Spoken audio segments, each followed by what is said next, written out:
Ako na yung truck. Ang bilis naman niya.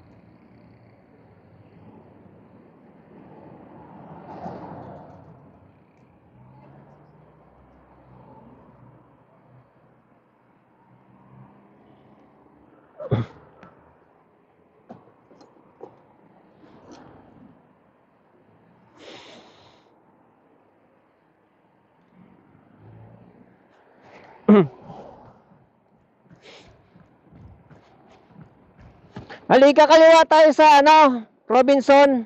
Ay, may balite. Ay, may balite. Oo.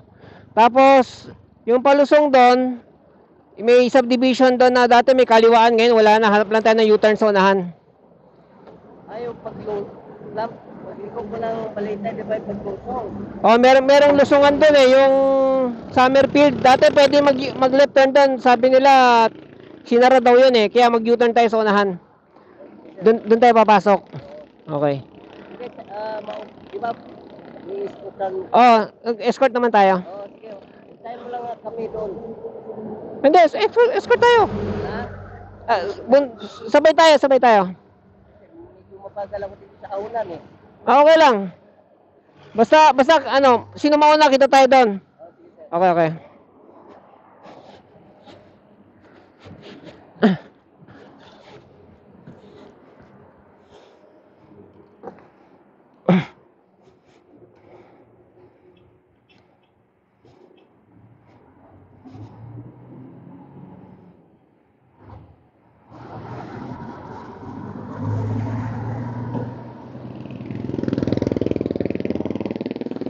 Yan na yung truck ko.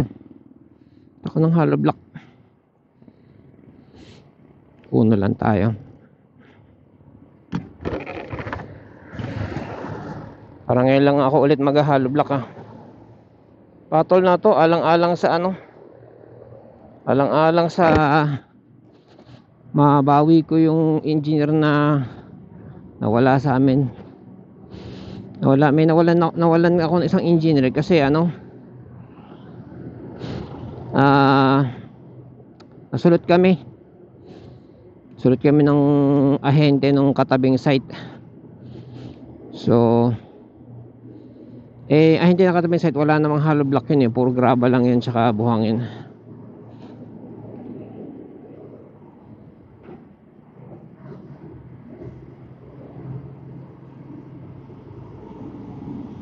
Na natin ng konti.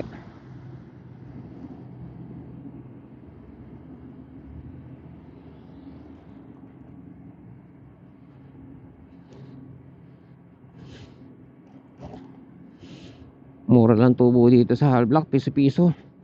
Akala ko yung kuya ko nagjo-joke, nag-aano lang, 'di ba? Ganyan yung mga negosyante.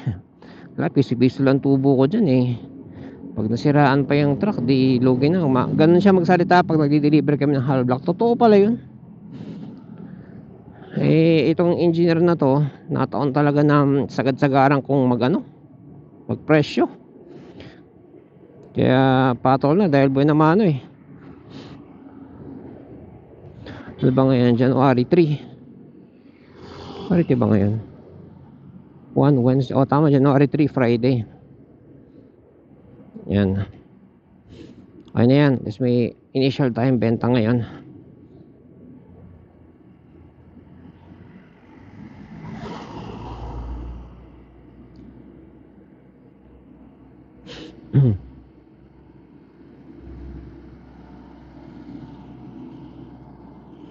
Galan lang natin. Mahina sa ahonan nitong itong flatbed na to. Ano to eh? Ano tawag sa ganitong truck? Flatbed na 10-wheeler. Mahina sa ahonan yan. Ay hindi. O tama, mahina sa ahonan kasi pang ano to, pang rektahan. Pang highway to. Nataon na ano eh. Nataon na ganito yung biyahe. Kaya hintayin na lang natin siya. No oras na ba? Hindi ko mahati si teacher ngayon. Hindi siya mahatid. So talamunan ko.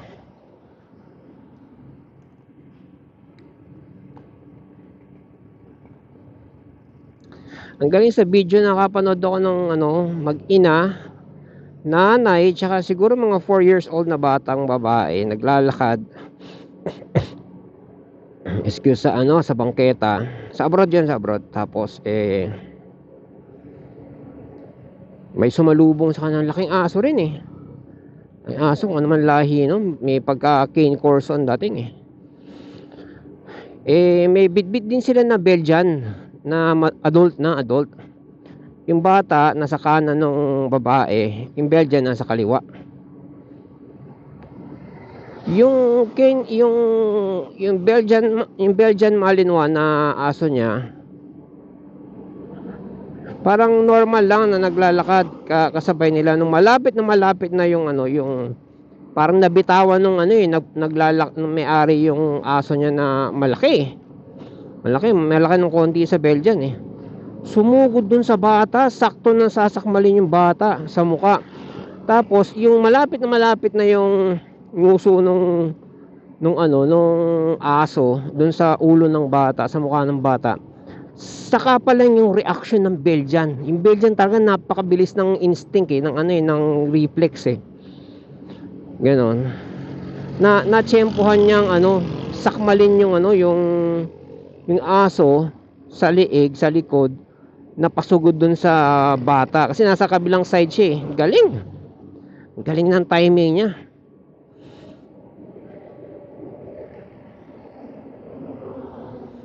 Yun ang nagustuhan ko sa Belgian eh. Well, unfortunately, hindi ko naman nakalain na na sensitive pala yung mga yan. Kasi yung lugar namin, yung lupa doon, may mga parbo doon. Parbo, distemper, kung ano man. Kasi may injection yung mga aso ko eh. Na-injection na yung mga yan eh. So, adult na, ganyan. Kaya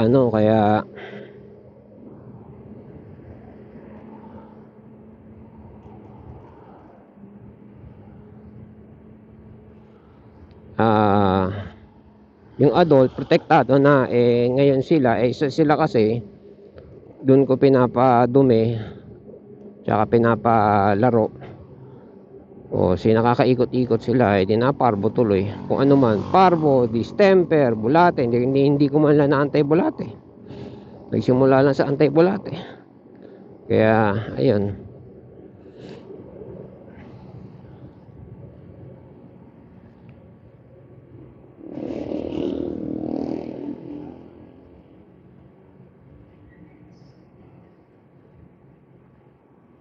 ayan, lang natin yung truck na to, escortan lang natin.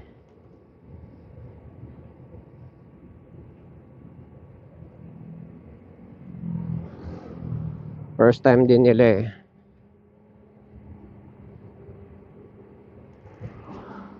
Dun sa site ko.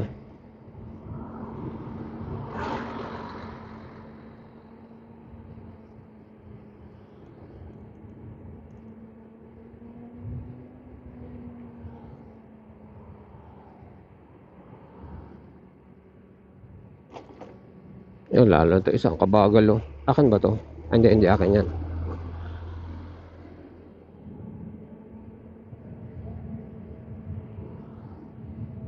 Ito mga truck na to, original ito, ang gulong nito 10-wheeler to ngayon, di ba? 5 plus 14, dating 14-wheeler to. Binawal na kasi sa sa Pampanga, dun sa checkpoint yung mga 14-wheeler. So instead na sila magpalit ng truck, magtanggal na lang ng isang set ng gulong, yung differential. Kaya kung sisilipin mo sa ilalim to, meron tong espasyo na pinagtanggalan ng differential. Kasi sa Pampanga naghigpit sa ano eh, yung si Mayor, si Congress ano, sino yun? Congressman, sino ba yun? Dating Bold Star. Naghigpit yun nung pinagawa niyang kalsada, yung tulay, ganyan. Bawal na yung 14-wheeler, bawal na yung 10-wheeler na ano, na mataas yung siding, mga ganyan. Para hindi masira nga naman yung kalsada ulit. Since aayusin na nila. Well, maganda yung intention niya. Kaya lang ang daming naghirap na ano nun, ng mga truckers, mga nagbubuhangin dahil ano, lumiit yung, syempre lumiit yung ano mo, volume mo. Kailangan mo mag-adjust ng presyo. Pag nag-adjust ka ng presyo, hirapan kang makapagbenta uli. Mag-a-adjust din yung ano, yung customer mo. Malay ba nila sa mga batas-batas na yan, mga kontraktor? Daming mga, yung dati ko nga na ano eh, na 12-wheeler pa nga yun eh, 3 truck niya yung may-ari, na impound yung isa, nasira yung isa, tapos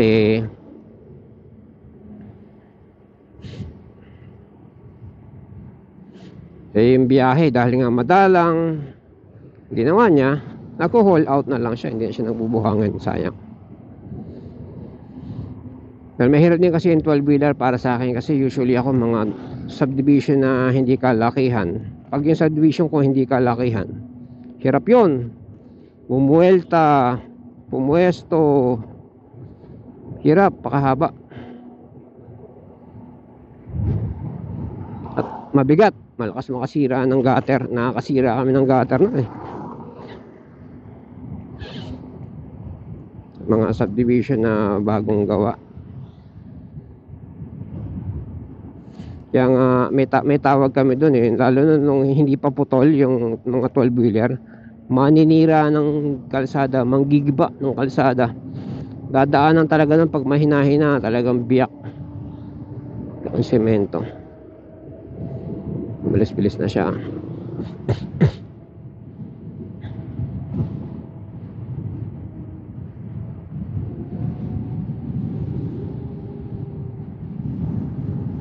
Nakakatawa yung eksena doon sa ano sa burger machine, sa burger ano kanina, Angel's Burger. Yung mga tao doon parang feeling nila nanghuhuli ako eh.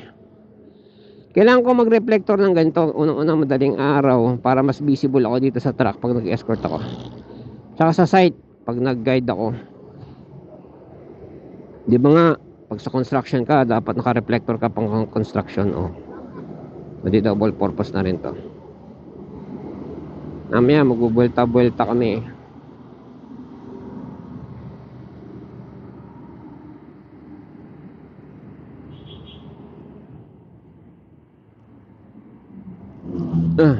Yes.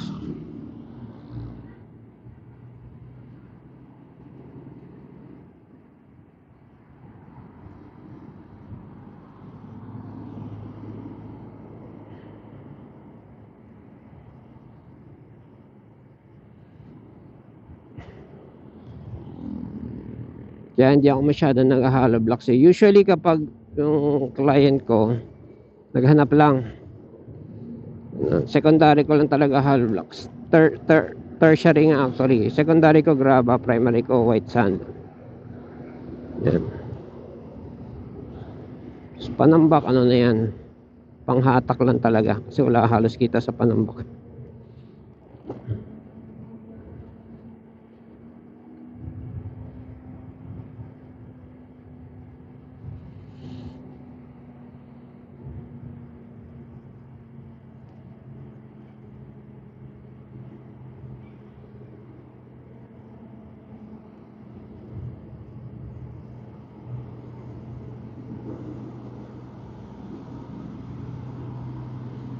Itong belt bag ko ngayon, ang tatak nito MacGym. Leather to. Nabili ko to nung kalakasan pa yung kita. Nabili ko dito 2,000 mahigit 1,500 parang ito. Ngayon kakasuksok ko ng alcohol doon sa maliit niyang bulsa. umano, tawag nun, natastas yung ano, natastas yung zipper. Inaalala ko, yung pinagbilhan ko nito, tagal-tagal na rin to eh, pre-pandemic o post-pandemic. Sabi ng Ali, ano yan sir lifetime repair, ganyan. E di binalik ko dun. Tapos November yun eh. Ito lang namin, kahapon lang namin binalikan.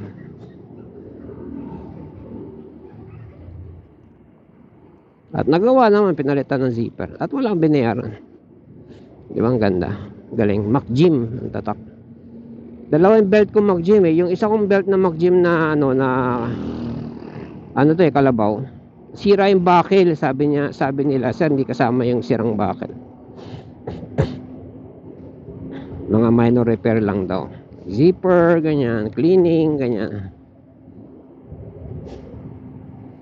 Kaya nga ang tanong ko, yung wallet ko na MacGym na inamag, pag pinaklining ko ba may babayaran ba? Sabi ng Ali baka meron daw, pero maliit lang, hindi naman daw mahal. Wala man natin kung dadalhin ko man. Kung may bayad yung inigil ko na mag-wallet eh, kasi hinihiwalay ko na yung pera ko sa ID tsaka card, ganyan, hiwalay ko na. Sobrang dami na ng mga card ko eh. Dagdag pa yung mga dami ko ring ID. Dagdag pa yung mga SM card, mga ganyan. Kaya kailangan hiwalay na siya, ganyan. Tapos pera pa, hiwalay pa yung coin purse, ganyan. Actually coin purse lang pala. MacGym din yun. Yung maganda quality yung MacGym, Pinoy made. Tsaka true leather. Kagaya ng isa kong leather bag na American, anong brand ba yun? American ba yun? Basta hindi siya Pinoy made. Leatherette lang, inamag, natutungkab yung so pag natungkab kulay puti na, ayan, hindi pala siya tunay na leather.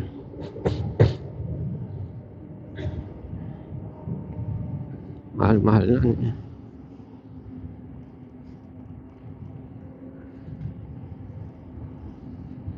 Itong belt ko ngayon, balat ng kalabaw, ang kapal.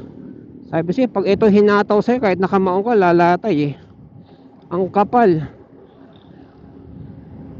Tagal, taon. Yung leather niya mismo, labanan talaga. Panghabang buhay na. Yung buckle lang niya talaga bumigay, nabalik. Kasi yung buckle niya parang alloy. Yun ang bumigay. Hindi siya alloy. Pundido. Di ba parehas yung pundido? Basta pundido. Zinc. Yun. So iba, hindi siya alloy. Kagaya sa mga gripo. Dito. So matigas yan pero malutong. Pantibay. Na natin ng konti kasi kakaliwa na tayo sa unahan.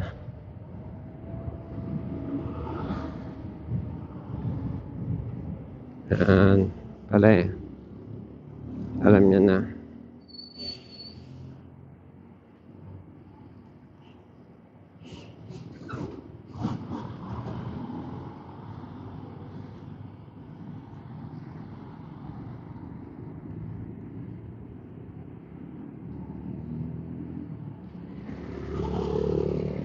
Kagabi nagbabasa ako, nire-review ko yung kasi yung Honda, pangarap lang naman.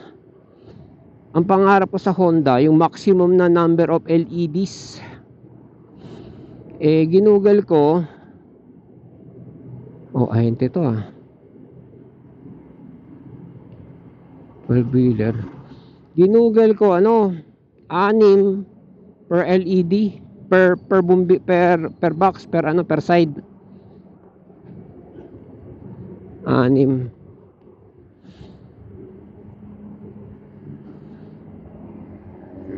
Kasi nakakabit dito ngayon sa akin, tig-isa lang na LED yan eh. Sipin mo tig-6 diyan sa yan, di ba? Lalo na pag nagmarilaki kami, or yung hindi pa namin nararating, yung Kaibiyang, Yan. Marilaki kami, nauobliga akong, lalo pag umuulan, tapos foggy, naku, doon mo mahahanapin yung ano. Tapos mag-isa ka lang, tapos doon ka sa lugar na walang ano, yung walang ilaw sa kalsada at walang ilaw sa na poste, ganun. Kasi sa Marilaki may majority ng ano doon nasa ano, may ilaw sa kalsada LED sa asfalto. Ito, katulad nito wala oh. Pero at least may poste, 'di ba? Eh dun sa Marilaki pag gabi, may part doon na wala nang ilaw sa kalsada sa asfalto. Wala pang ilaw sa poste. Tapos wala ka pang kasabay. Hindi pakahina ng ilaw ng ano eh. Napakahina ng ilaw ng Honda, yung ano niya stock. Hindi pwedeng ano, hindi pwedeng, hindi ka pwedeng magmabilis. Kailangan alalay ka lang. Dagdagan mo pa ng ulan tsaka fog. So kailangan talaga ng MDL. Ang rules ng LTO, at least below the manibela handlebar, ganyan, at least below. Tapos yun nga, tig-anim maximum left and right. Hindi pwedeng magkatabi yung anim na yon. Tapos hindi pwedeng nagba-vibrate like yung tinidor, ganyan. Tapos kailangan hindi pwedeng nagbi-blink. Siguro yung ano, yung tawag natin passing light pwede, pero yung blink hindi pwede. Tapos dapat independent yung ilaw, yung switch niya doon sa headlamp mo. Yun, independent, ibig sabihin sarili niya. Hindi siya pwedeng yun lang ang ilaw, dapat siya auxiliary, kaya nga auxiliary yung tawag sa kanya. Tapos sa kanya supplementary sa headlight mo, si stock na ilaw ng motor, mga ganon. Tapos ang 4313 Republic Act 4313 na sabing ganon. Ano lang, LTO lang pwede manghuli. Ayan LTO lang pwede manghuli sa ganung violation. Diba? Medyo inaral natin kagabi.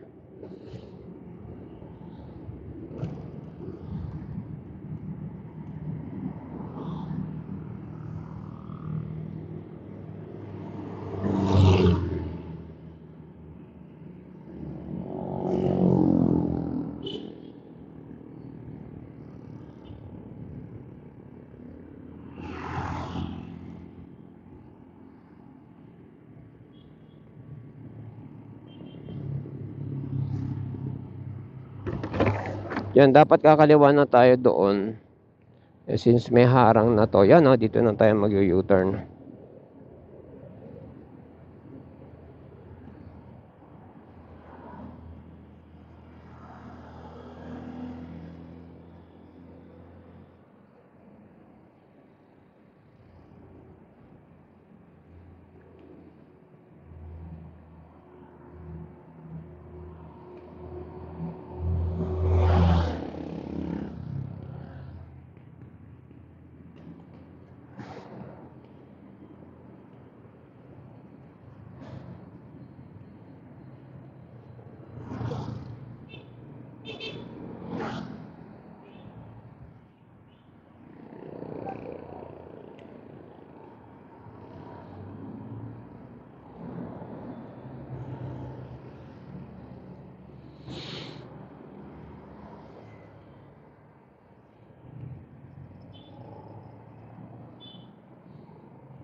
Kakanan mamaya doon sa unahan ng konti.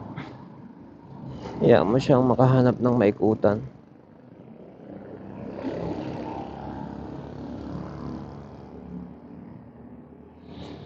Alanganin nga naman dito.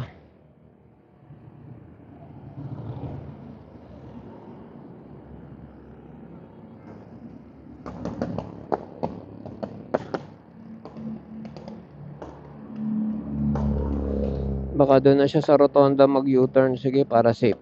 Yan siya maghanap.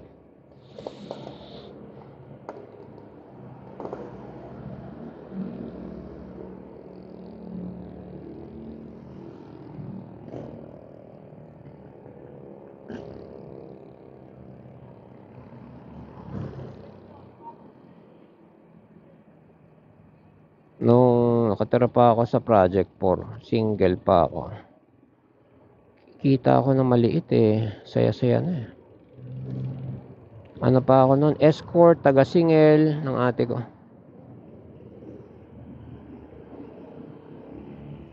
Kaya nung nag-asawa kami ni teacher, nag-suggest siya na na magsarili na ako.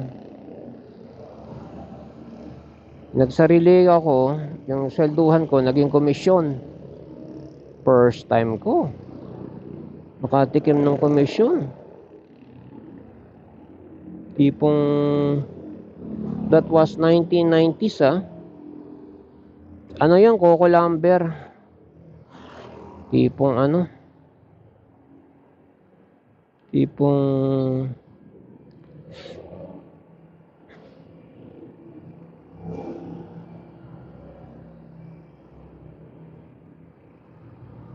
may kita ako ng 4,000 per biyahe. Tapos sa loob ng isang linggo, minsan nakakatatlong biyahe.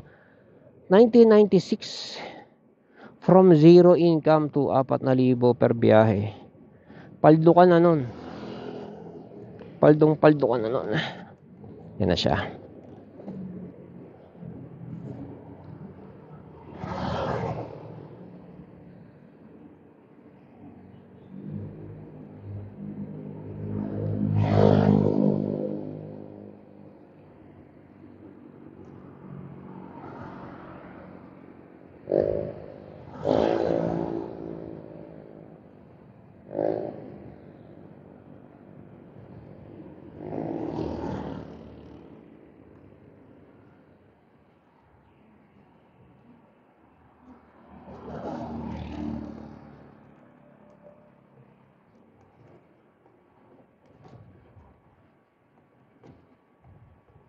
Medyo mahirap sa kanya to, ahon to eh. Tapos paliko, walang buwelo. Uy, grabe naman lalim nito. Ano to? Lalim na.